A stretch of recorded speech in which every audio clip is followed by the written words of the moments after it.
Good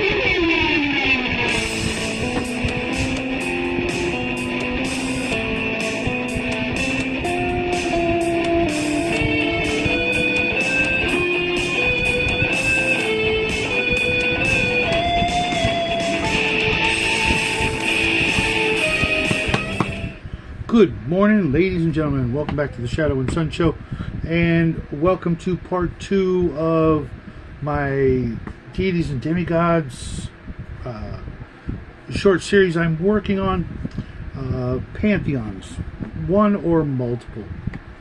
Now, for most of the mythologies and the pantheons described in the deities and demigods and elsewhere, deities and demigods and heroes as well, it's usually started off with like a creator god, and I think that's a good start for anybody creating their own pantheon or cosmology of your own homebrew world. If you're using other world settings and their gods and all that, that's great for the beginners, but when you get to a certain point, you want a little bit more control, a little bit more creativity. That's when things get complicated, at the very least, right?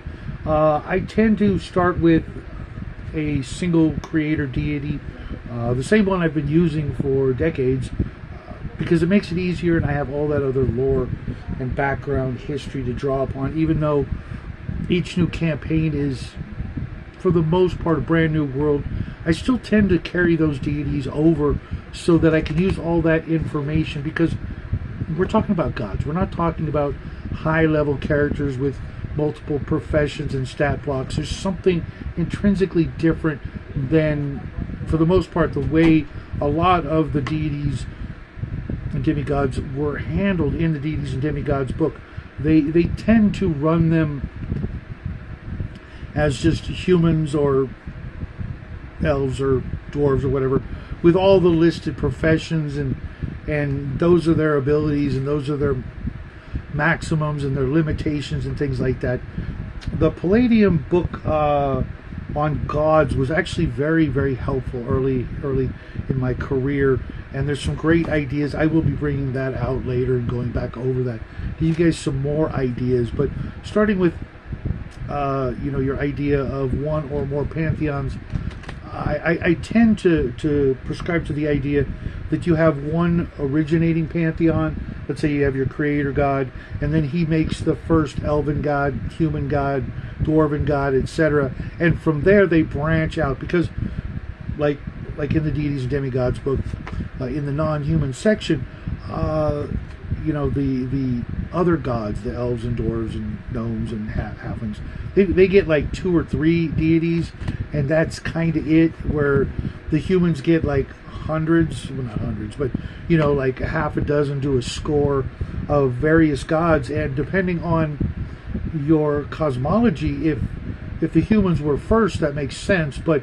that doesn't make sense that the humans were made first and then the demi-humans came afterwards with their longer lifespans. It seems to me, at least, that the oldest and older races would be the ones that live longer, kind of like in ancient history, where the original King's List, if you will, it starts out where they lived and ruled for tens of thousands of years, and then after the flood they all started having humanish lifespans, around 100, 120 being kind of the upward maximum.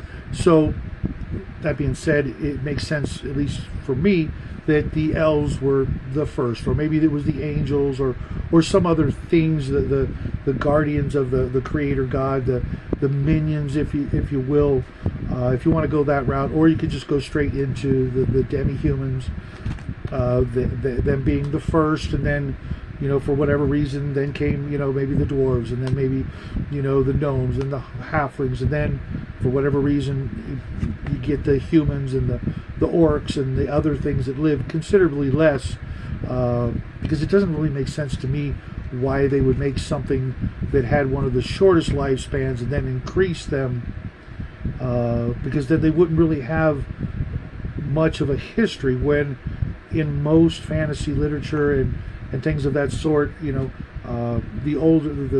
things with the longer lifespans have the longer history. They were around a long time ago to make use of their long lifespans and give an air of mystery and otherworldliness to those beings, whether they be dwarves or elves or gnomes, etc.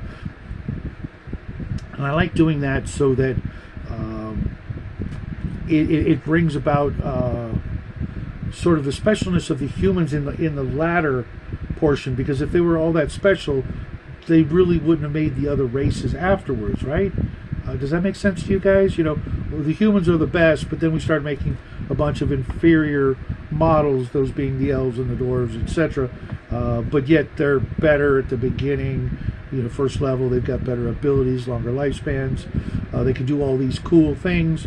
So I go with that, and then branch each one of those races, whether they be humans or not, then developing their own pantheons. But there's kind of like a primal pantheon of the original gods, and then the new gods, which I also like delineating, as you've seen in my God Wars series and things like that, where you do have that hierarchy of the old gods, the new gods, and maybe the player characters being the young gods or the next generation of gods. Because let's face it, just about every GM of any lengthy careers will eventually have that campaign where the player characters let's try to divine ascend, and then you go through that route, which absolutely I recommend doing at least once. It's nothing you can guarantee from the beginning. If you try to do that, you've pretty much just given them the ultimate plot armor. But if a ongoing campaign gets to the point where it's like, hey, we're like 15th level, and our stats are pretty high, and we're starting to get followers, we only need to do a couple more things, and then lo and behold, we can divine ascend, and we win role-playing or Dungeons and Dragons or whatever, if you will. So with that, I then slowly create a more or less an alignment-based system, having a deity for each alignment. If you start with the primal, you get your creator god. He could be true neutral, he could be lawful good, he could be neutral good, or something like that, or even lawful neutral if that's the way you want. You rarely get, except with maybe H.P. Lovecraft, you get a chaotic evil god that's the creator god, and that doesn't really make any sense. Why would a chaotic evil being create anything? It would just go against the entire alignment. Lawful evil, maybe, but even then, it just really it doesn't work for a campaign setting as far as I'm concerned. Maybe you guys have done something differently. I'd love to hear about it. So you've got your creator, and then he creates the children gods, or the next generation of gods, and they then in turn go out and essentially create the elves and the humans and the dwarves, and then through them you get your own pantheon of each race. And then again, with each of those, I would make a god of each alignment, as opposed to the god of thieves and the god of they can be both the god of thieves and the god of the chaotic neutral alignment, I suppose, if that's the way you want to roll. But it makes it easy to keep track of. It's like, okay, I need 9 elven gods, I need 9 orc gods, 9 human gods, 1 for each alignment, because Lord knows, within every race or species, you could easily have one grand being for each of the 9 alignments, and go from there. And you can even go further, and this particular god, he's the god of chaotic good dwarves, but he's also maybe the chaotic good dwarven god of fighters or something like that, clerics, and then they even in turn could have their own lesser minions, avatars and special creatures and mounts and pets and things like that it could all be part of a sub pantheon, as opposed to trying to create a creator god for each pantheon. While many belief systems do incorporate that, it really makes it really complicated.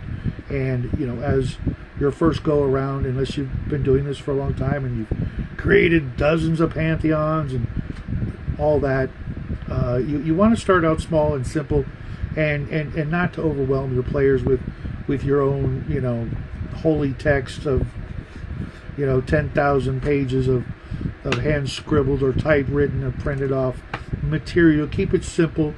The information I gave my players for the particular campaign I'm running right now, there was like one page, and that summed it all up, and they were good to go. They found what suited them, you know, by giving each god, you know, what they're the god of, and who their followers are, and what they expect, you know, by ethos, excuse me, you know, alignment, etc.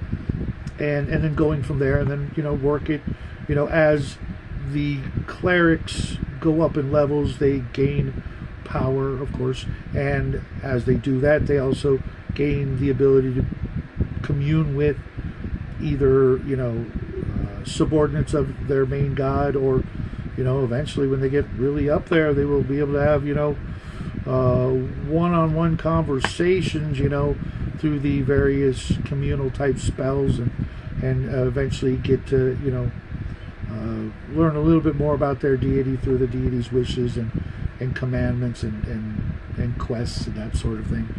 That's what I've got for you this morning.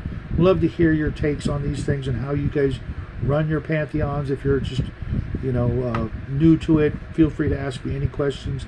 I will be back in about 45 minutes with a very special one-on-one interview with Joe Wolf from Reaper Miniatures and the writer of the Dungeon Dwellers role-playing game. I hope you guys will all join us there, and until next time, folks, happy trails.